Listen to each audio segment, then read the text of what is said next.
ஆனால் இப்பொழுது வந்திருக்க சார் வாக்காளர்களை சேர்ப்பதும் நீக்குவதும், ஆக இறந்தவர்களை நீக்குவதும், புதிதாக வயது வந்தவர்களை சேர்ப்பதற்கான இந்த வாக்காளர் கணக்கெடுப்பு. இது 20 ஆண்டுகளுக்கு ஒருவை நடைபெற்றும். எல்லா மாநிலங்களிலும் நடைபெறும். தமிழ்நாட்டில் நடைபெறும். அதையும் எதிர்த்து உச்சநீதிமன்றத்தில் வழக்கு.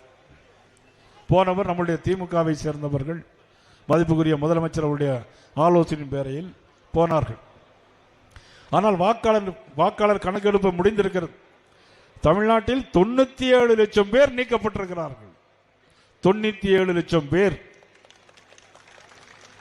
2002 யாரெல்லாம் இறந்து போனார்களோ, நல்ல கவனிக்கணும், 2002 யாரெல்லாம் இறந்து போனார்களோ இப்ப வரைக்கும் உயிரோடு இருக்காங்க. இப்ப வரைக்கும் உயிரோடு இருக்கிறாங்க. முதலமைச்சர் தொகுதியிலே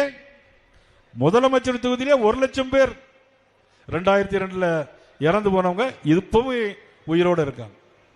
இதுக்குத்தான் அவங்க எதிர்க்கிறாங்க. கள்ள ஓட்டு போட முடியாது.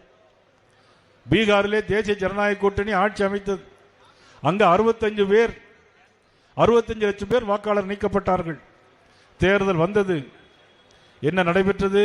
243 தொகுதிகளில் 202 தொகுதிகளில் தேசிய ஜனநாயக கூட்டணி வென்று ஆட்சி அமைத்தது.